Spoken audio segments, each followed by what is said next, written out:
आप सभी को जय मसीह की। जय मसीह की। सचमुच आज परमेश्वर का एक बड़ा फजल, एक बड़ा अनुग्रह है हमारे ऊपर कि हम खुदा के घर में हैं और अब वो समय आ चुका है कि हम परमेश्वर के जीवित वचन को सुने और इस वचन के द्वारा आशीषित हो। क्योंकि वचन में लिखा है कि परमेश्वर का वचन जिस काम के लिए भेजा जाता है उसे वो पूरा करके आता है, खाली नहीं लौटता। परमेश्वर का वचन कार्य पूरा करके आता, कभी खाली नहीं लौटता। तो वैसे ही आज का प्रचार जब आप सुनोगे तो सुनने के द्वारा आप बहुत आशीषित होने वाले हैं, बहुत ब्लेस्ड होने वाले हैं। ये हो सकता है ये सब्जेक्ट आज जिस विषय पर मैं प्रचार करने जा रहा हूं, जिस टॉपिक पे आपको एक कॉमन टॉपिक लगे, लेकिन जैसे जैसे इस प्रचार को आप धीरे धीरे आगे सुनते चले जाएंगे, इसकी मिस्ट्रीज को जानते चले जाएंगे, परमेश्वर आपकी स्पिरिचुअलिटी को, आपकी बिब्लिकल नॉलेज को बहुत ज्यादा इंक्रीज करेगा। आज का जो प्रचार हम सुन रहे हैं उस प्रचार में बड़ी ही इंपॉर्टेंट बातें हैं। इन इंपॉर्टेंट बातों को हमें ध्यान से सुनना पड़ेगा और हमें समझना पड़ेगा। और आज का प्रचार जो हम सुनने जा रहे हैं वो आराधना से संबंधित है, आराधना से संबंधित है। और पौलुस ने इस विषय को कुरिन्थ की जब पत्री लिखी थी उसमें एक सेपरेट पूरा डेडिकेटेड चैप्टर उसने लिखा और इसमें 16 वर्सेस उसने लिखी। ये कोई साधारण बात नहीं है जिसको पढ़ के हम साधारण समझते हैं, इसमें बहुत सारी अद्भुत बातें हैं। और एक बार कोई ऊंची आवाज से इस वचन को मेरे लिए पढ़ दे। पहला कुरिन्थियों अध्याय 11 उसके 1 से लेकर कोई 3 तक पढ़े। क्या लिखा है? तुम मेरी सी चाल चलो जैसा मैं मसीह की चाल चलता हूँ। हे भाइयों, मैं तुम्हें सराहता हूँ कि सब बातों में तुम मुझे स्मरण करते हो और जो परंपराएं मैंने तुम्हें सौंपी हैं उनका पालन करते हो। परंतु मैं चाहता हूँ कि तुम यह जान लो कि हर एक पुरुष का सिर मसीह है और स्त्री का सर पुरुष है और मसीह का सर परमेश्वर है। Hallelujah, hallelujah. आज हम सीखने जा रहे हैं कि आराधना में सर ढकना क्या जरूरी है। मसीह महिलाओं को सर को ढकना जरूरी है और क्या मसीह महिलाओं के साथ साथ पुरुष को भी सर ढकना जरूरी है या नहीं है। आज हम कुछ सीखने जा रहे हैं क्योंकि आज जो प्रचार मैं करने जा रहा हूं ये कहीं ना कहीं ये प्रचार आज बहुत ज्यादा लोगों के लिए एक कंट्रोवर्शियल टॉपिक बना हुआ है। इस पर आज तक डिबेट्स चल रही हैं। बहुत सारा मसीह समाज का जो धड़ा है वो बटा हुआ है। एक धड़ा जो है वो कहता है कि स्त्री को सर ढकना मैंडेटरी नहीं है, वो बिना सर ढके प्रार्थना कर सकती है, बिना सर ढके प्रचार कर सकती है, बिना सर ढके वो आराधना कर सकती है, जिसमें कोई बुराई नहीं है। और एक भाग है, एक धड़ा ऐसा है मसीह समाज का जो कहता है नहीं, स्त्री को सर ढकना बहुत जरूरी है क्योंकि ये परमेश्वर के वचन में ये बात बोली गई है। और कई लोग ऐसा भी कहते हैं अगर ये जरूरी है तो फिर इसका मतलब तो पूरा वेस्टर्न वर्ल्ड जो है नरक में जाने वाला है, क्योंकि वहां पर जो वेस्टर्न प्रीचर्स हैं वो तो सर ढकती ही नहीं है, वेस्टर्न वर्शिपर से सर ढकते ही नहीं है, इसका मतलब तो पूरे नरक में जाने वाले हैं। कुछ ऐसा भी कहते हैं और कुछ ऐसा कहते हैं कि अगर परमेश्वर ने इस चीज को इतना ज्यादा हाईलाइटेड किया है तो उसको हमें मानना भी जरूरी है। आज हम इस चैप्टर के अंदर बहुत सारी अद्भुत बातों को जानेंगे और उन बातों से बहुत कुछ सीखने जा रहे हैं। ध्यान से समझना है। प्रेरित पौलुस ने एक अच्छी बात से प्रारंभ किया, लिखा तुम मेरी सी चाल चलो जैसा मैं मसीह की चाल चलता हूं। उसने ये बात बोल के प्रारंभ किया। प्रेरित पौलुस मसीह की चाल चल रहा था। मसीह की चाल यानी जो मसीह ने शिक्षाएं दी, मसीह ने आज्ञाएं दी और मसीह जीवन जिस प्रकार का होना चाहिए, पौलुस ऐसा जीवन जी रहा था और वैसा ही जीवन जीने के लिए सबको सिखा रहा था कि वैसी ही चाल चलो तुम, यानी तुम्हारा बिहेवियर, तुम्हारा कैरेक्टर उसी प्रकार का हो जैसा मसीह का था। और आगे फिर वो क्या कहता है, हे भाइयों, मैं तुम्हें सराहता हूं कि सब बातों में तुम मुझे स्मरण करते हो। फिर वो कलीसिया को सराहा रहा है, अप्रिशिएट कर रहा है कि मैं तुम्हें सराहता हूं कि तुम सब बातों में मुझे स्मरण करते हो। यानी जब तुम कुछ भी करते हो तो मुझे स्मरण करते हो कि मैंने तुमसे क्या कहा है। क्यों वो पौलुस को स्मरण करते थे? पौलुस उनका पास्टर था, कुरिन्थ की कलीसिया का पास्टर था, इसलिए प्रेरित पौलुस को स्मरण करते थे कि हमारे पास्टर ने हमें क्या शिक्षा दी है, हमारे पास्टर ने हमें क्या कहा है, उसको स्मरण करते थे। आज चर्च के विश्वासी कई बार बोलते कि मेरे पास्टर जी ने कहा है कि जब समस्या आए, परेशानी आए, घुटने टेक के प्रार्थना करो, वो स्मरण करते हैं। इसी प्रकार परमेश्वर का वचन जब परमेश्वर का दास प्रचार करता है तो कलीसिया के लोगों को एक संदेश मिलता है। उस संदेश के द्वारा परमेश्वर उनसे बात करता है और कलीसिया के लोग फिर याद दिलाते हैं एक दूसरे को कि पास्टर जी ने हमें प्रभु के वचन से ये सिखाया था, पास्टर जी ने प्रभु के वचन से ये सिखाया था। वैसी कुरिन्थ की कलीसिया प्रेरित पौलुस को याद कर रही थी, इसलिए प्रेरित पौलुस ने बोला कि मैं तुम्हें सराहता हूं कि सब बातों में तुम मुझे स्मरण करते हो और जो परंपराएं मैंने तुम्हें सौंपी है उनका पालन करते हो। प्रेरित पौलुस ने कहा जो परंपराएं मैंने तुम्हें सौंपी है उनका पालन करते हो। प्रेरित पौलुस ने कुछ परंपराएं सौंपी थी किसको? कुरिन्थ की कलीसिया को। ध्यान से समझना, परंपराएं यानी ट्रेडिशन, कल्चर, रिस्पॉन्सिबिलिटी जो सौंपी गई थी। अब प्रेरित पौलुस के पास ये कहां से आई? प्रेरित पौलुस को भी ये परंपराएं सौंपी गई थी। जो परंपराएं सौंपी गई उसी परंपरा को वो आगे कैरी फॉरवर्ड कर रहा है। सेम चीज को, उस परंपराओं को कैरी फॉरवर्ड कर रहा है और उनके फॉरवर्ड करते हुए क्या कह रहा है? तुम उनका पालन करते हो, परंतु मैं चाहता हूं। अब वो बात को क्लियर कर रहा है क्योंकि कुरिन्थ की कलीसिया में ये सिनेरियो बन चुका था। उनको सिखाने के लिए इसने बोला, परंतु मैं चाहता हूं तुम ये जान लो कि हर एक पुरुष का सिर मसीह है और स्त्री का सिर पुरुष है और मसीह का सिर परमेश्वर है। अब उसने सर की बात करी और सर से शुरू किया। सर यानी हेड। वचन में क्या लिखा है? मैं तुम्हें पूंछ नहीं, मैं तुम्हें सिर ठहराऊंगा। क्यों लिखा है? हेड जो है वो हमेशा डिसीजन को लेता है। हेड जो होता है डिसीजन मेकर होता है। हम क्या कहते हैं? इस ऑर्गेनाइजेशन का ये हेड है, उसका काम है, ये डिसीजन मेकर है, डिसीजन यही लेता है। उसी प्रकार घर में फैमिली का एक हेड होता है जो डिसीजन लेता है। वो उसी हेड को ध्यान रखते हुए बात कर रहा है। हमारी पूरी बॉडी में सारे फैसले कौन लेता है? हमारा मस्तिष्क जो हेड है हमारा, ये हर चीज का फैसला लेता है। यहीं से सारे फैसले निकलते हैं। इसीलिए वो क्या समझा रहा है? वो 3 बातें समझा रहा है। वो यहां पर कह रहा है कि यह जान लो हर एक पुरुष का सिर मसीह है। जो पुरुष है, पुरुष का सिर मसीह है। यानी पुरुष जितने भी डिसीजन लेगा वो मसीह के द्वारा लेगा और मसीह की वजह से सर उसको हर एक फैसला लेना चाहिए। हेड जो है यानी उसका पुरुष का हेड कौन है? मसीह है, क्राइस्ट है, जीसस क्राइस्ट जो है वो हेड है। हमारी फैमिलीज का कोई हेड है, वैसे ही हर एक पुरुष का हेड कौन है? मसीह है। और स्त्री का पुरुष सिर है और स्त्री का जो सिर है वो कौन है? पुरुष है। वो पुरुष है। यानी स्त्री के ऊपर डिसीजन लेने वाला कौन है?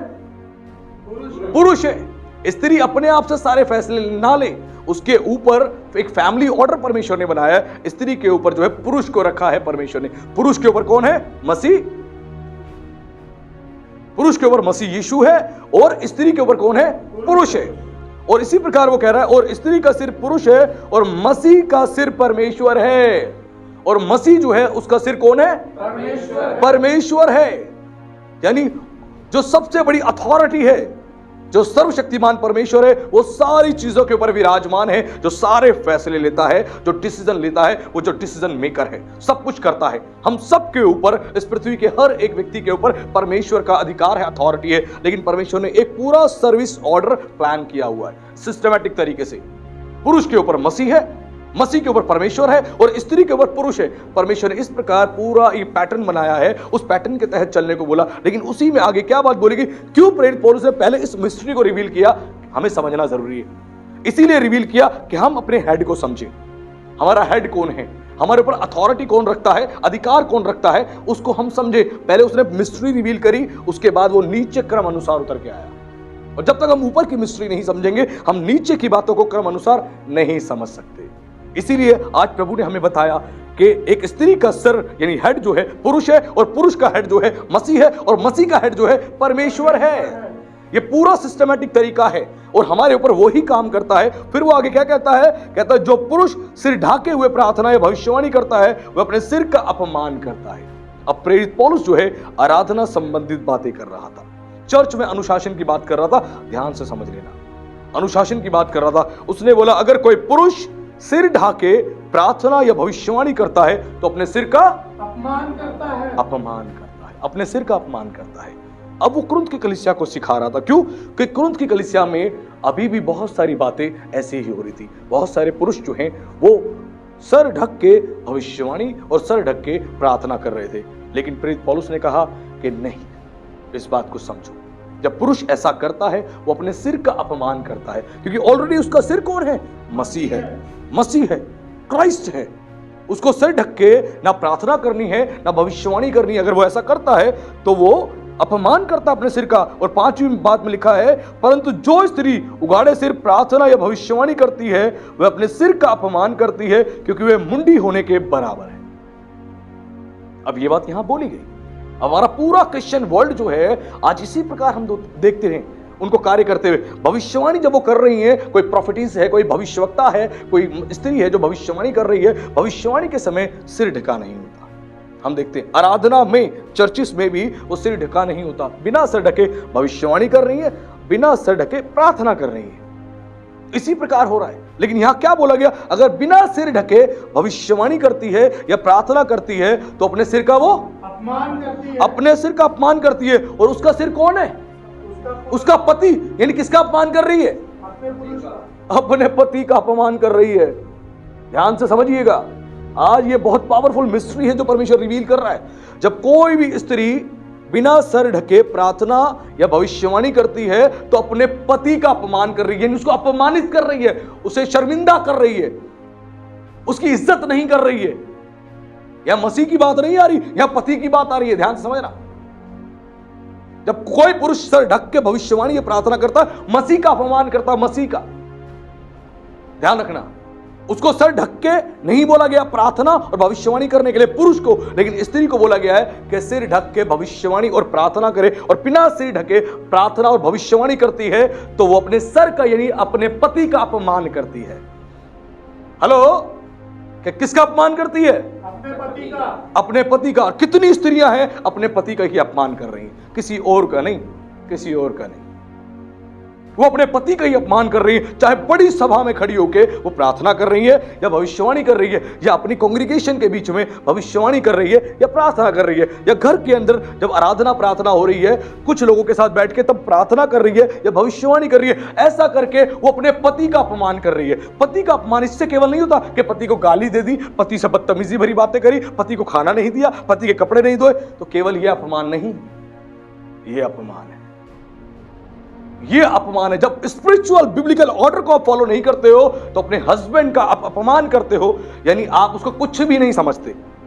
हम अपमान कब करते किसी का? जब हम उसको कुछ भी नहीं समझते, कोई वैल्यू नहीं देते हैं, हम उसको कुछ भी नहीं समझते, तब हम अपमान करते हैं। वैसी जो स्त्री बिना सिर ढके प्रार्थना और भविष्यवाणी करती है वो अपने पति का अपमान करती है, पति की बेइज्जती करती है। क्योंकि शर्मिंदा कौन हो रहा है? पति, कि उसकी पत्नी परमेश्वर के वचन का पालन नहीं कर रही है। ऐसा करके वो स्त्री जो है अपने पति को अपमानित करती है, शर्मिंदा करती है। और इसी में लिखा है कि क्योंकि वह मुंडी होने के बराबर है, मुंडी होने के बराबर है। अगर वो सिर ढकना नहीं चाहती है, मुंडी होने के बराबर है, यानी इससे बेहतर है सर ढकना उसके लिए अपमान की बात है तो वो टकली हो जाए। लिखा मुंडी होने के बराबर है, कंपैरिजन बताया गया, यानी बोला कि मुंडी हो जा, यहां ये समझाया गया उसके बराबर है। जैसे एक स्त्री अपने सारे बाल मुड़वा लेती है, टकली हो जाती है, वो इसके बराबर है, इसके बराबर। क्यों? पति का अपमान कर रही है, हस्बैंड का अपमान कर रही है, हस्बैंड का।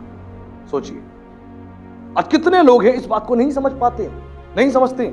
अभी आगे आप सुनते जाइए, बहुत कुछ सीखेंगे। और उसमें 6 में लिखा है, यदि स्त्री ओढ़नी ना ओढ़े तो बाल भी कटा ले। यदि स्त्री के लिए बाल कटाना या मुंडन कराना लज्जा की बात है तो ओढ़नी ओढ़े।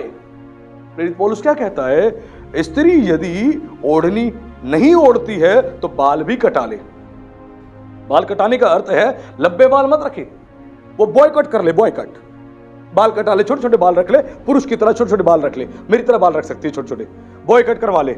अगर सर ढकना उसको अपमान की बात लगती है, शर्मिंदा होती है बेचारी कि मैं सर ढक के, मेरे हेयर स्टाइल नहीं दिखता, मेरा फेस अच्छा नहीं दिखता, मेरी पर्सनैलिटी अच्छी नहीं दिखती, मेरा लुक अच्छा नहीं दिखता, इसलिए मैं सर नहीं ढकूंगी, मैं चुन्नी को उतार दूंगी, ओढ़नी को उतार दूंगी, मैं नहीं ओढ़ूंगी। तो बॉयकट करा ले।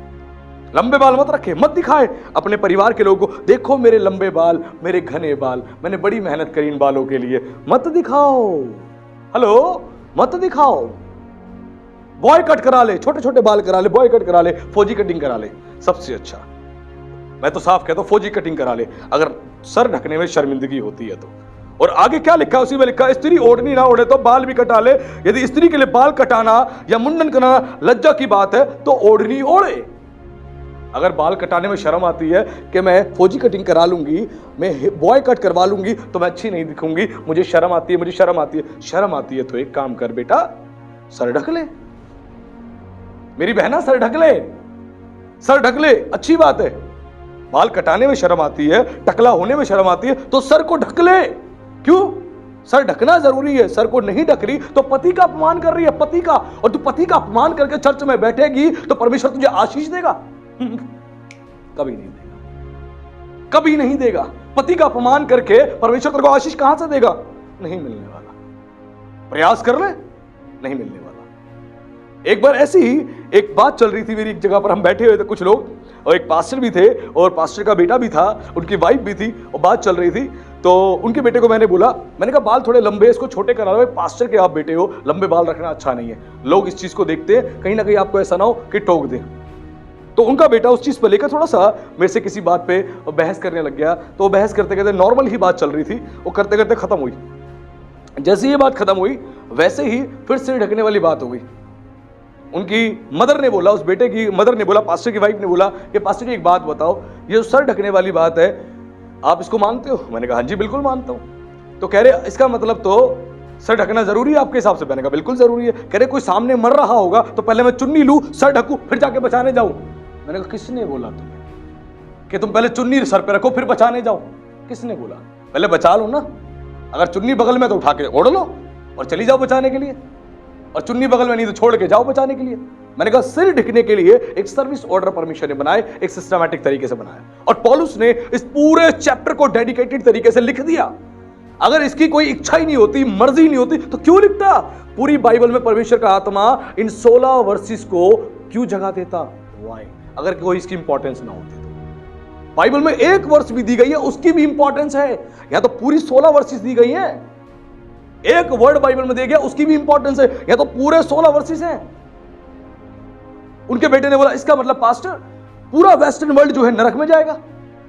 मैंने कहा वो मैं तो नहीं जानता कि नरक में जाएगा स्वर्ग में जाएगा, लेकिन मैं इतना जानता हूं जो वचन को मानेगा वो स्वर्ग में जाएगा और जो नहीं मानेगा वो भैया नरक में जाएगा। बाइबल ऐसा कहती है, जो बाइबल कहती है मैं भी वैसा ही कहता हूं।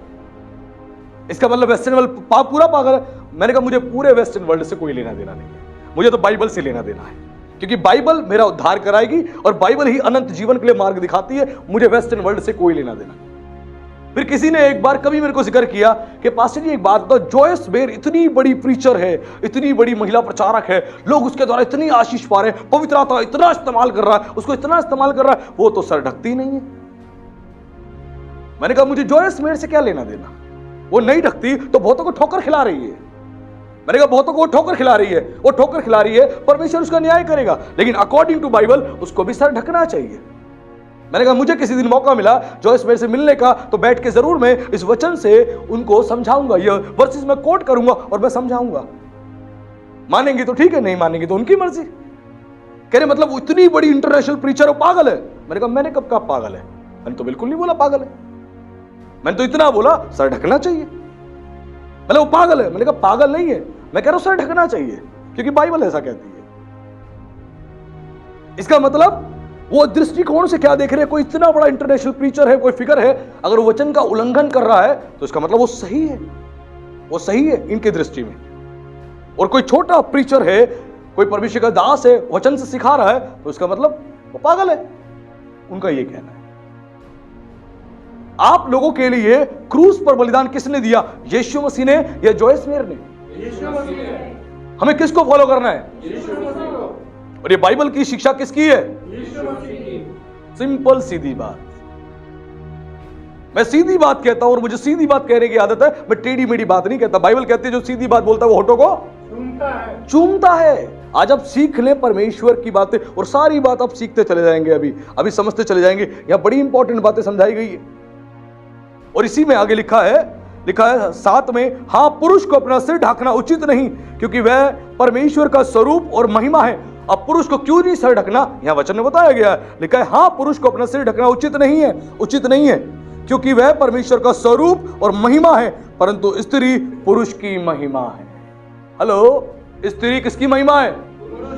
पुरुष की महिमा है। और स्त्री का हेड कौन है?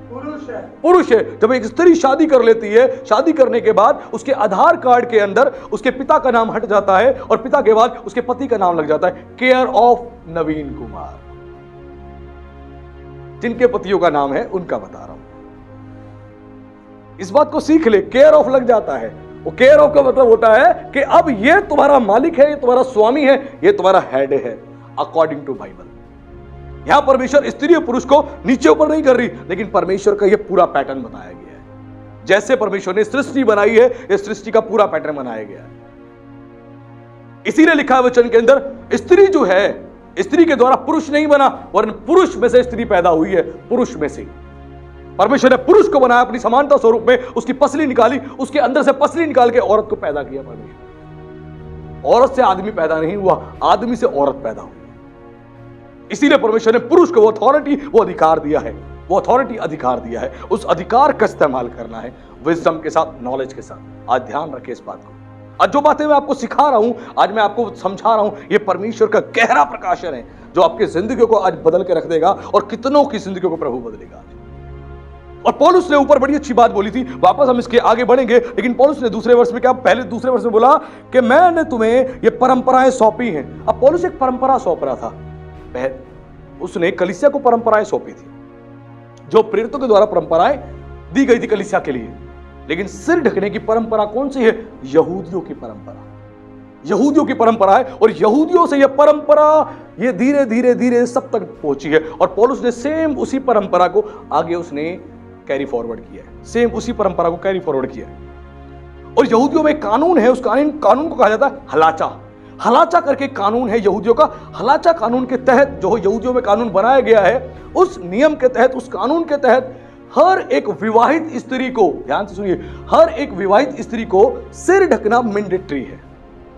हर एक विवाहित स्त्री को सर ढकना मैंडेटरी है। शादी के बाद उसको सिर ढकना ही ढकना है। लेकिन किन लोगों के सामने सर नहीं ढक सकती? वो सर नहीं ढक सकती है किन के सामने? वो सर नहीं ढक सकती अपने पति के सामने, पिता के सामने, अपनी संतान के सामने, पोता पोती के सामने और अपने भाई और दादा के सामने वो सर नहीं ढक सकती है, क्योंकि ये उसके घर के लोग हैं, अपने लोग हैं। ध्यान रखना, इनके आगे वो सर नहीं ढक सकती है। ये हलाचा कानून के तहत यहूदियों में ये परंपराएं हैं, ये ट्रेडिशन है, कल्चर है जो तालमुद बताता है। किन किन के सामने सर नहीं ढक सकती? पति, पिता, संतान, पोता पोती, भाई, दादा, इनके सामने वो सर नहीं ढक सकती। लेकिन कोई अन्य पुरुष है, कोई अन्य पुरुष है, उसके सामने उसको सर ढकना पड़ेगा। ये तो घर के लोग हो गए। कोई भी अन्य पुरुष है जो परिवार का नहीं है, कोई भी पुरुष सामने खड़ा है, सामने बैठा है, तो उसको सर ढकना है। यहूदियों में ये ट्रेडिशन, ये कल्चर हुआ करता है। और सारी स्त्रियां जो है, विवाहित स्त्रियां सर ढकती हैं। यहूदियों में विवाहित स्त्रियां जो है सर ढकती हैं, और सर ढकने के लिए स्कार्फ यूज करती हैं, स्नूड यूज करती हैं, और बहुत सारी चीजें हैं जो स्त्रियां यूज करती हैं यहूदियों में। और वो यूज करने के लिए, सर ढकने के लिए इन चीजों को यूज करती है, इस्तेमाल करती है, स्टॉल तक यूज करती हैं, ताकि हमारा सर कवर रहे। और ये कानून किसके लिए? केवल विवाहित स्त्रियों के लिए। ध्यान से सुन लीजिएगा, विवाहित स्त्रियों के लिए। और पौलुस ने सेम उसी बात को, उसी परंपरा को ध्यान रखते हुए बोला, स्त्री का सर जो है वो पुरुष है। यानी हस्बैंड को यहां पर वो रेफर कर रहा है, हस्बैंड को रेफर कर रहा है, और हस्बैंड को बात रखते हुए इस बात को बोल रहा है। और यही यहूदियों में कानून होता था। इसी प्रकार सर ढकने की व्यवस्था होती थी और सर ढकते थे। और कब कब सर ढका जाता था? वो सर ढकते थे जब तौरा पढ़ते थे, यानी परमेश्वर का वचन, यानी ओल्ड टेस्टमेंट को पढ़ा करते थे, तब भी सर ढक के वो पढ़ा करते हैं। आज तक जब प्रार्थना करते हैं तो भी सर ढक के ही प्रार्थना करते हैं आज तक। अब कवारी स्त्रियां हैं, उनका क्या बोलेंगे? कवारी स्त्रियों का, अब कवारी स्त्रियों को क्या सर ढकना चाहिए? यहूदियों में क्या होता था?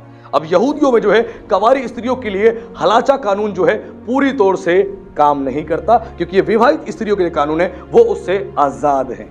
अगर कोई स्त्री कवारी है तो उस कानून से वो आजाद है, उसको सर ढकने की कोई भी उसको अनुमति नहीं है कि तुझे सर ढकना, उसकी अपनी मर्जी है, ढकना चाहे ढके, ना ढकना चाहे ना ढके। ये यहूदियों में हुआ करता था। लेकिन एक कवारी स्त्री भी सर कब ढकती थी? जब वो आराधना में जाती थी, आराधना में बैठती थी तो सर ढकती थी। उसके बाद वो कब? जब तोरा पढ़ती थी तो सर ढकती थी। इसी प्रकार तोरा को सुनती थी तो भी सर ढकती थी, चाहे वो तोरा पढ़ के घर में पति सुनाए, चर्च में सुनाए पादरी, वो तब भी सर ढक के ही सुनती थी। यहूदियों में यही परंपरा होती थी, और इन्हीं परंपराओं के तहत वो तमाम बातें आगे प्रेरित पौलुस कैरी फॉरवर्ड कर रहा है। ये कोई नई बात नहीं थी। और हम देखते हैं इसी परंपरा को, इसी कल्चर को हम अपने भारत में भी देखते हैं। क्यों? इजराइल जो है कौन से महाद्वीप के अंदर आता है? एशिया महाद्वीप में आता है, और भारत भी एशिया महाद्वीप में। इसीलिए हमारे और इजराइल के कल्चर मिलते जुलते हैं, ट्रेडिशन मिलते जुलते हैं, वो चीजें मिलती जुलती हैं, हमारी परंपराएं इसीलिए मिलती जुलती हैं। आज हमारे लोग जो है क्रिश्चियनिटी को वो वेस्टर्न वर्ल्ड से कंपेयर करते हैं। वेस्टर्न वर्ल्ड में तो बहुत बाद में गया सुसमाचार, बहुत बाद में। सबसे पहले तो इजराइल से शुरुआत हुई है। इजराइल से, और परमेश्वर ने इजराइल से ही कार्य करना आरंभ किया था। और ये कनेक्टिविटी है, और इस प्रकार स्त्री को सर ढकना बहुत ही मैंडेटरी है। अब बात आ जाती है उन स्त्रियों की जिनके पति नहीं रहे, विधवा स्त्रियां, उनका क्या करें? क्या उनको सिर ढकना चाहिए, नहीं ढकना चाहिए? तो यहूदी कानून जो हलाचा है, उस कानून के तहत एक स्त्री का जब पति उसका नहीं रहता, इस पृथ्वी से कूच कर जाता है, तो वो इस कानून से आजाद हो जाती है। वो सर नहीं ढकेगी तो भी चलेगा, क्योंकि अब उसका पति नहीं है, हेड नहीं है, उसका पति नहीं है, तो चलेगा, वो सर नहीं ढक सकती। लेकिन अब बात आती, क्या आराधना में उसको सर ढकना चाहिए या नहीं ढकना चाहिए? पति तो नहीं है, इसलिए सर वो नहीं ढकती है और नहीं ढकना चाहिए। लेकिन अब क्या आराधना में सर ढकना चाहिए? तो आइए बाइबल से हम आगे समझते चले जाएंगे। उसके लिए पढ़े 8वां वचन, क्या लिखा है? क्योंकि पुरुष स्त्री से नहीं हुआ, परंतु स्त्री पुरुष से हुई है, और पुरुष स्त्री के लिए नहीं सृजा गया, परंतु स्त्री पुरुष के लिए सृजी गई है। हाँ, इस वचन से गंभीरता से इस बात को हम समझे। लिखा है इसके 8 में, क्योंकि पुरुष स्त्री से नहीं हुआ, परंतु स्त्री पुरुष से हुई है। मैंने बताया ना कि पुरुष जो है वो स्त्री से पैदा नहीं हुआ, स्त्री जो है वो पुरुष से पैदा हुई है, पुरुष से। इसलिए हर स्त्री का हेड जो है, उसका सर जो है, उसका पति है। और आगे इसी में लिखा है, और पुरुष स्त्री के लिए नहीं सृजा गया, परंतु स्त्री पुरुष के लिए सृजी गई है। ध्यान समझना, पुरुष स्त्री के लिए नहीं सृजा गया, स्त्री पुरुष के लिए सृजी गई है। लेकिन आगे बड़ी अच्छी बात वो कहता है, उसके बाद कहता है 10 में, इसीलिए स्वर्गदूतों के कारण स्त्री को उचित है कि अधिकार अपने सिर पर रखे। इसी कारण स्त्री को उचित है कि स्वर्गदूतों के कारण अपने सिर पे क्या रखे? अधिकार रखे। जब हम प्रार्थना करने बैठते हैं, हम आराधना में आते हैं, हम किसी बड़ी सभा में जाते हैं, वहां पे परमेश्वर के एंजल्स होते हैं, स्वर्गदूत होते हैं। उन स्वर्गदूतों के कारण स्त्री को अपने सिर पे अधिकार रखना चाहिए, अथॉरिटी रखनी चाहिए, अधिकार रखना चाहिए। ध्यान रखें। अब कोई कहता है कि मेरा पति तो रहा नहीं, मेरा पति तो पृथ्वी से कूच कर गया, तो मैं तो इस कानून से आजाद हो गई हूं, ये मेरे लिए तो है नहीं, मैं नहीं ढकूंगी तो भी चलेगा। नहीं मेरी बहना, आपको भी परमेश्वर नहीं छोड़ रहा, आपको भी पकड़ेगा परमेश्वर। लिखा है स्वर्गदूतों के कारण वो अधिकार तुम्हें सर पर रखना है, स्वर्गदूतों के कारण वो अधिकार तुम्हें सर पर रखना है। और यहूदियों में जो यहूदी रब्बी है, जब किसी स्त्री का पति नहीं रहता था तो यहूदी रब्बी उसको दबाव नहीं देते थे, लेकिन बड़ी विनम्रता से उससे निवेदन करते थे, हो सके तो सर को ढक लो बेटी, सर को ढक लो, क्योंकि परमेश्वर को तुम्हें आदर देना है। बड़ी विनम्रता से निवेदन करते थे, और वो स्त्रियां जिनके पति नहीं होते थे वो सर को ढक लेती थी, आदर सम्मान के रूप में। इसीलिए आराधना में ये काम बहुत जरूरी है। इसी में लिखा है आगे कि इसी कारण स्वर्गदूतों के कारण स्त्री को उचित है कि अधिकार अपने सिर पर रखे। 11वें में, तो भी प्रभु में ना तो स्त्री बिना पुरुष के और ना पुरुष बिना स्त्री के हैं। तो भी ध्यान रखे, अगर परमेश्वर ने पैरामीटर ठहराया है, पुरुष को स्त्री से बड़ा अधिकार दिया है और स्त्री को पुरुष के बाद अधिकार रखा है, अथॉरिटी रखी है, तो भी समझाया जा रहा है, लेकिन स्त्री जो है बिना पुरुष के नहीं है और पुरुष बिना स्त्री के नहीं, दोनों एक दूसरे के लिए सृजे गए हैं, एक दूसरे के लिए। इस बात को समझे। और आगे इसमें बताया गया, क्योंकि जैसे स्त्री पुरुष से है वैसे ही पुरुष स्त्री के द्वारा है, परंतु सब वस्तुएं परमेश्वर से हैं। स्त्री पुरुष के लिए, पुरुष स्त्री के लिए, और दोनों केवल किसके लिए? परमेश्वर के लिए। यानी परमेश्वर ने स्त्री और पुरुष की संरचना इसीलिए करी है कि दोनों मिलकर परमेश्वर की महिमा करे, परमेश्वर की बढ़ाई करे और परमेश्वर के लिए कार्य करे। आदम हवा को किस लिए बनाया? कि दोनों मिलकर परमेश्वर की आराधना करे, उपासना करे और परमेश्वर के साथ संगति रखे। आराधना प्रार्थना क्या होती है? क्या केवल गीत गाना? नहीं, परमेश्वर के साथ फेलोशिप रखना, संगति रखना। और प्रतिदिन परमेश्वर आते थे अदन के बगीचे में और आदम और हवा के साथ बैठ के परमेश्वर बातें करते थे। प्रतिदिन की उनकी फेलोशिप थी। और परमेश्वर ने अपनी संगति करने के लिए इंसान को बनाया था, अपनी संगति करने के लिए। और केवल आदम हवा को नहीं, हम सबको परमेश्वर ने बनाया कि हम लोग प्रतिदिन परमेश्वर की संगति में बैठें। अब हम संगति में कैसे बैठते हैं? जब वचन को खोल के पढ़ते हैं, हम प्रार्थना करते हैं, हम आराधना करते हैं, हम कलीसिया के लोगों के साथ संगति में बैठते हैं। हम इस प्रकार परमेश्वर की संगति करते हैं। और यह संगति प्रतिदिन आपकी होनी चाहिए, प्रतिदिन। अब जब प्रतिदिन परमेश्वर की संगति में रहते हैं तो परमेश्वर के द्वारा आशीषें और परमेश्वर के द्वारा बड़ी बड़ी बरकतें अपने जीवन में आप रिसीव करते हैं। जब परमेश्वर की संगति में आप नहीं रहते तो आपके जीवन में केवल निराशा और उदासी आ जाती है। ध्यान रखना, हमें प्रतिदिन परमेश्वर की संगति में रहना है, इस बात को हमें समझना है। और इसी में आगे लिखा हुआ है 13 में, तुम आप ही विचार करो, क्या स्त्री को उघाड़े सिर प्रार्थना, परमेश्वर से प्रार्थना करना शोभा देता है? अब खुद प्रेरित पौलुस क्या कह रहा है? कुरिन्थ की कलीसिया को समझा रहा है। और ये मैसेज केवल कुरिन्थ की कलीसिया के लिए नहीं, पूरे विश्व भर के लिए, विश्व भर के मसीहों के लिए। उसने कहा खुद तुम उचित रीति से विचार करो, तुम खुद सोचो, थॉट अपने लेकर आओ, विचार करो, क्या एक स्त्री बिना सर ढके प्रार्थना करती है या भविष्यवाणी करती है, उसको शोभा देता है? उसकी जुल्फें लटकी हुई हैं और कह रही है परमेश्वर तुझे आशीष देगा। अच्छा लगता है? वो काम परमेश्वर का कर रही है, लेकिन जब सर को ढक लेगी, बाल उसके ढके होंगे, कितनी सुंदर लगेगी। लोग उसकी भविष्यवाणी भरे उन वचनों को या उन प्रार्थनाओं को सुन के आशीष पाएंगे। अब उसकी जुल्फें लटकी हुई हैं, यहां से जुल्फें चेहरे पे आ रही हैं, मुंह पे आ रही हैं, वो प्रार्थना कर रही है प्रभु तुझे आशीष दे, आशीष दे। देखने वालों का दृष्टिकोण कैसा होगा? शोभा देता है? नहीं देता, नहीं देता। लेकिन आजकल बड़े बड़े ले प्रीचर्स, महिला प्रचारक, उन्होंने एक प्रण ले लिया है कि हमें सर ढक के ना प्रार्थना करनी है ना भविष्यवाणी करनी है। और मैं कितनी ऐसी महिला, मैं प्रचारकों को और पास्टरों की पत्नियों को मैंने देखा जो पहले सर ढकती थी, लेकिन धीरे धीरे अब उन्होंने भी सर ढकना बंद कर दिया। इसको आराम से इजी बना दिया, कोई नहीं, सर नहीं ढकेंगे तो चलेगा। क्यों? जुल्फे दिखनी चाहिए हमारी। वो नहीं ढकती तो हम भी नहीं ढकेंगे। क्यों पता है? मैं बार बार कहता हूं, दो कारण होते हैं एक विश्वासी के पाप करने के।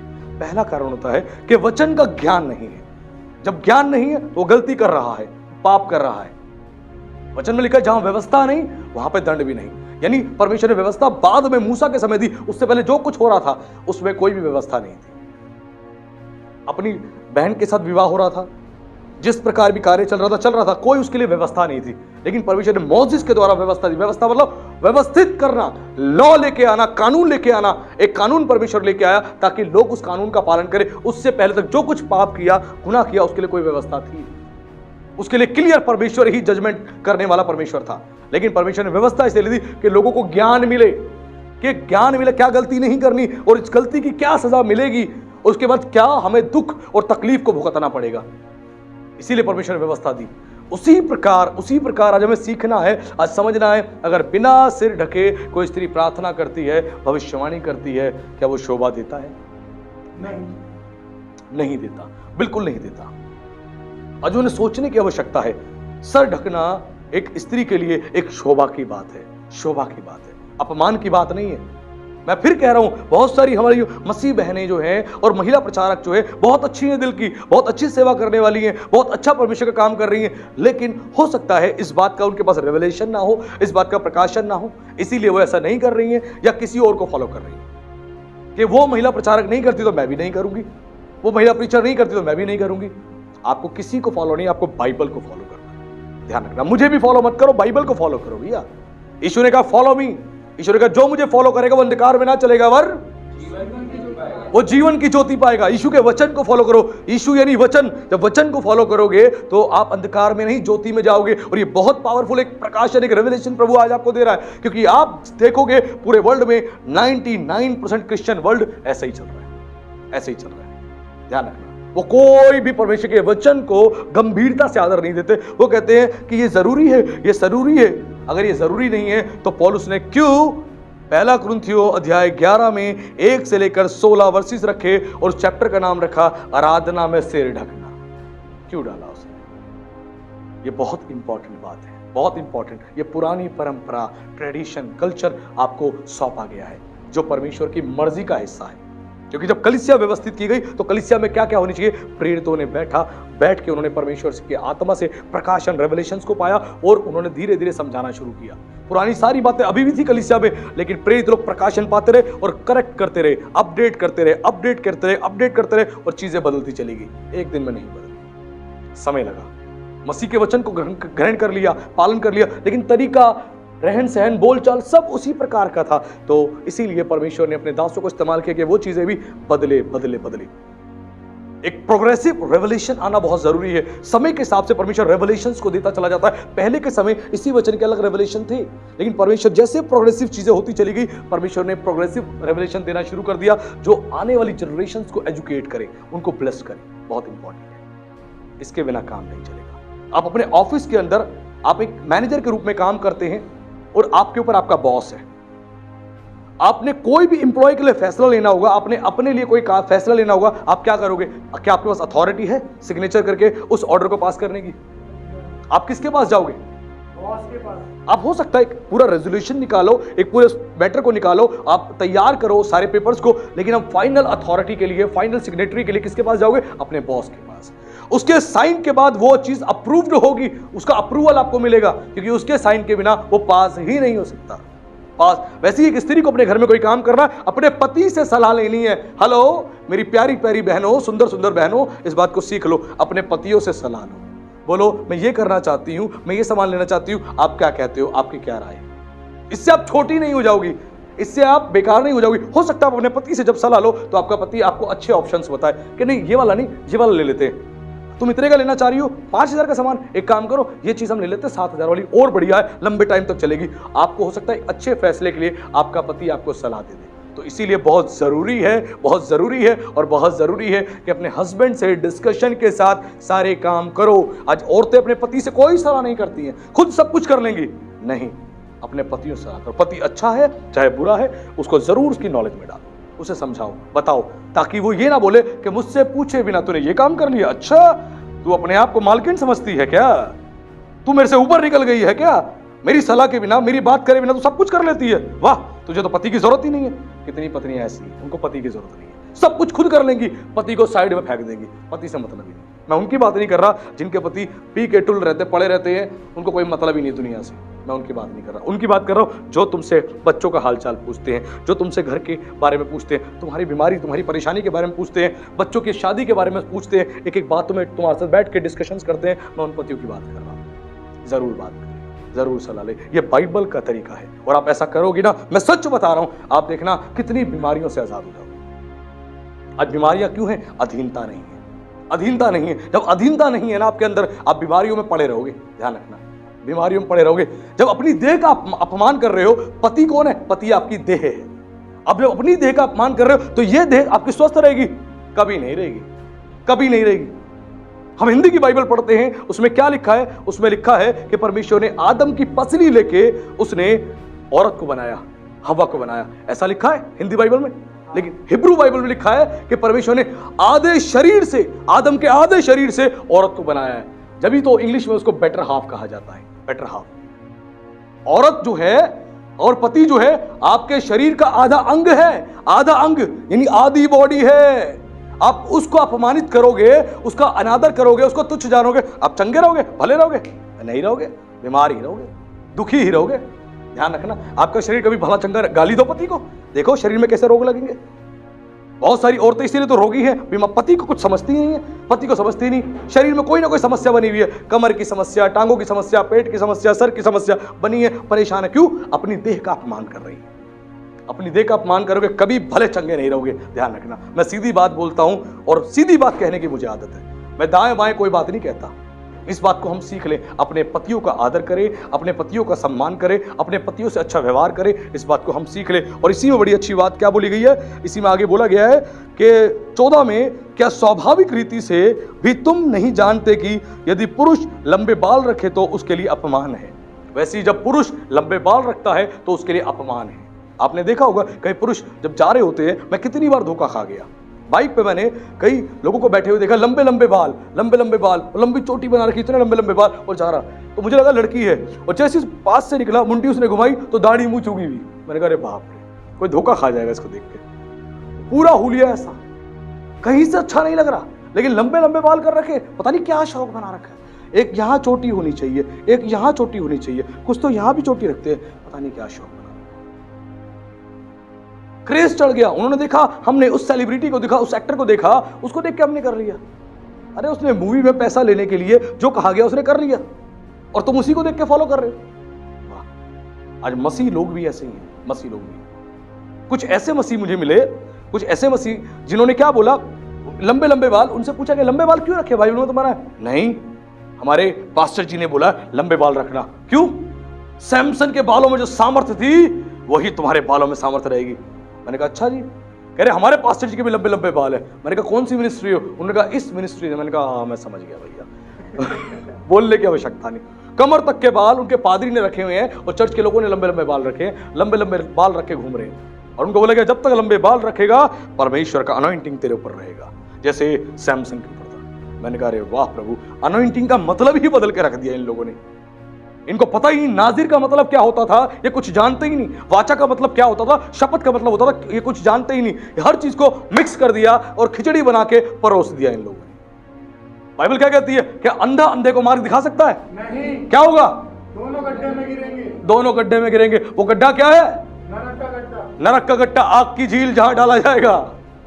दोनों वहीं जाने की तैयारी कर रहे हैं। सोचिए, मैं इसीलिए कहता हूं वचन को सीखो सीखो सीखो। आपका पास्टर क्यों रात दिन वचन को सीखने में लगा रहता है? इसीलिए कि मुझसे कोई चूक ना हो जाए। अगर कोई गलती हो जाती है, बस गलती को एक्सेप्ट करता हूं और आपको फिर से मैं करेक्शन के साथ सिखाता हूं। मैं खुद डरता हूं और खुदा के वचन को जब मैं लेके आता हूं, मैं अपनी तैयारी के साथ आता हूं। ऐसा नहीं कि सीधा बाइबल उठाई और खोला और चालू हो गया, नहीं, तैयारी के साथ। युद्ध भी हमेशा तैयारी के साथ लड़ा जाता था। पूरी सेना तैयार होती थी, हथियार तैयार होते थे, और बाइबल बताती है हमारा हथियार क्या है? वचन। आत्मा की तलवार है परमेश्वर का वचन। इस वचन को, इस तलवार को धार लगा के लेके आओ चलाने के लिए, लेकिन सही से चलाना है। किसी को नुकसान नहीं पहुंचाना, लेकिन अपना काम कर देना है। हमें तलवार परमेश्वर चलाने के लिए दी है। रस्सियों में और बंधनों में जो लोग बंधे हुए हैं, उनके बंधनों को काटने के लिए, उनको मारने के लिए नहीं, उनके बंधन काटने के लिए। अगर आपको तलवार चलानी नहीं आती तो बंधन काटने के लिए उसका शरीर काट दोगे आप, शरीर ही कट जाएगा, खेल खत्म है कि झटके में। नहीं, तो तलवार चलाने का तरीका होना चाहिए कि बंधन ही कटने चाहिए, आदमी नहीं कटना चाहिए। और वचन जब प्रचार करो, हृदय के आर पार जाना चाहिए, आर पार, उसको चीर दे, केवल हृदय। ध्यान रखना, हृदय को चीर दे, ताकि अंदर से सारी गंदगी निकल के बाहर आए और वो सुधरे, वो साफ हो जाए। बहुत इंपॉर्टेंट है। इसीलिए वचन में लिखा है कि जो परमेश्वर का वचन सुनाने वाले लोग हैं, जो उपदेशक है, और अधिक दोषी ठहरेंगे। बहुत सोच समझ के वचन का प्रचार करना है। लिखा है जो वचन में चूक जाता है वही तो गलती कर बैठता है। इसलिए सोच समझ के वचन का प्रचार करना चाहिए, बड़ी बुद्धिमानी के साथ, समझदारी के साथ। और आज हमें सीखना है जो बात यहाँ बताई गई है। आज सीखना है कि लंबे बाल जो हैं स्त्रियों को दिए गए हैं। और लंबे बाल क्यों दिए गए? ताकि उस पर ओढ़नी ओढ़े। एक भारत के बहुत बड़े प्रीचर हैं, बहुत बड़े पास्टर हैं, उन्होंने क्या बोला पब्लिक में? उन्होंने बोला स्त्री को ओढ़नी ओढ़ने की जरूरत नहीं है। जो लंबे बाल है यही उसकी ओढ़नी है। वो बालों को रखे ओढ़नी ना ओढ़े, यही उसकी ओढ़नी है। सोचिए यहाँ पे क्या लिखा है, क्लियर हमारी भाषा में, आराधना में सिर ढकना। जब औरत के बाल ही सिर ढकने के लिए बने हैं, ओढ़नी ओढ़ने के लिए नहीं, तो पौलुस क्यों इतना लंबा चौड़ा पैटर्न यहाँ पे बता रहा है? क्यों समझा रहा है? उसको क्या जरूरत पड़ी कि कहां से आरंभ करे और कहां तक लेके जाए? डिटेल में प्रचार करने के लिए, समझाने के लिए आपको ऊपर से उठाना पड़ेगा, पहले से उठाना पड़ेगा और लेके आगे तक आना पड़ेगा, तभी लोग समझेंगे और सीखेंगे। लेकिन आज लोग ऐसा ही कर रहे हैं। कोई खुदा का डर नहीं है, कोई भय नहीं है। आज कितने औरत जो हैं, उन औरतों की वजह से उनके पति बीमार पड़े हैं। औरत ऐसे काम कर रही है, पति बीमार है, बेचारे परेशान। अगर पतियों की गलती से औरतें परेशान होती हैं, तो औरतों की गलतियों से भी पति परेशान होता है। ध्यान रखना, आप जब सिर ढकते हो, अपने पति का आदर करते हो, पति का आदर, पति का सम्मान, ध्यान रखना। और सिर ढकना बंद कर देते हो तो पति का अपमान करते हो। इसलिए लिखा है, परंतु यदि स्त्री लंबे बाल रखे तो उसके लिए शोभा है, क्योंकि बाल उसको ओढ़नी के लिए दिए गए हैं। ध्यान से सुनिए, बाल उसको ओढ़नी के लिए दिए गए हैं। ओढ़नी ओढ़ने के लिए बाल दिए गए हैं, यानी बाल ही ओढ़नी नहीं है। जो वचन को मिसकोट किया जाता है, अपने मन से तोड़ के, मरोड़ के, फिट करके दे दिया जाता है, वो नहीं। ये क्लियर कॉन्टेक्स्ट में सारी बात बताई गई है। स्त्री को बाल ओढ़नी के लिए दिए गए हैं। ध्यान रखना, जो बचना चाहते हैं, मैं बचने नहीं दूंगा उन महिला प्रचारकों को, महिला पास्टर्स को और महिला उन मसीहों को जो जानबूझ के बचने का प्रयास करना चाहते हैं। नहीं, ये वचन है। और मैं फिर कह रहा हूं, बड़ी विनम्रता के साथ मैं इस वचन का प्रचार कर रहा हूं, क्योंकि मेरे हृदय में इस बात का दुख है कि आज भी हमारे मसीह लोग इन वचनों का पालन नहीं करते, इन वचनों का पालन नहीं करते हैं और वो इस प्रकार जीवन जीते हैं। उनको समझ नहीं है। और आगे इसी में क्या लिखा, परंतु यदि कोई विवाद करना चाहे तो यह जान ले कि ना हमारी और ना परमेश्वर की कलीसियाओं में ऐसी रीति है। अगर कोई स्त्री विवाद करना चाहती है ना, कि मैं तो सर नहीं ढकूंगी, आ जाओ विवाद करने के लिए, तो प्रेरित पौलुस कह रहा है पहले से समझा देना, पहले समझा देना। ये भैया विवाद करने की बात नहीं, क्योंकि हमारी यानी प्रेरितों की और परमेश्वर की सेम यही इच्छा और यही रीति है कलीसिया के लिए। विवाद करने कोई ना आए। मैं ऑनलाइन सुन रहे, मैं हर एक महिला प्रचारक को, महिला पास्टर्स को और महिला मसीहों को भी कहना चाहता हूं, प्लीज मुझसे विवाद ना करें। कमेंट सेक्शन में आके मुझसे लड़ाई ना करे, झगड़ा ना करे। जिन पे मेरे नंबर से, वही मुझसे लड़ाई झगड़ा ना रखे। ये खुद वचन में लिखा है, ये वचन में क्लियरली मेंशन है कि परमेश्वर की और प्रेरितों की यही रीति है और इसी प्रकार कलीसियाओं में होना चाहिए। ये उनकी ओर से ठहराया हुआ नियम है। तो मुझसे लड़ाई करके कुछ नहीं मिलेगा। लड़ना है तो जब प्रेरित पौलुस के पास जाओगे उससे लड़ लेना भैया, कि तूने ऐसा क्यों करा, हमने फ्रीडम, हमारी फ्रीडम क्यों छीन ली, उससे लड़ना, मुझसे मत लड़ना। सीधी बात, वचन में जो लिखा है वही बात मैं बता रहा हूं। अब बात आती है, कई लोग कहते हैं क्या घर में जो हमारी औरतें हैं शादी के बाद, क्या उनको रिश्तेदारों के सामने सर ढकना चाहिए? सर ढकना चाहिए। मैंने फिर बताया आपको, यहूदियों में जो परंपरा थी उस परंपरा के अनुसार मैं आपको बता रहा हूं। उस परंपरा के अनुसार मैंने बताया, पिता, पति, भाई, बच्चे, पोता पोती, इनके सामने स्त्री जो है सर नहीं ढक सकती, क्योंकि परिवार के लोग हैं। वहां तो बिना सर के भी रहेगा, चलेगा, जैसे बेटी रहती है। लेकिन जब बात आती है ससुर की, ससुर के सामने क्या करना चाहिए?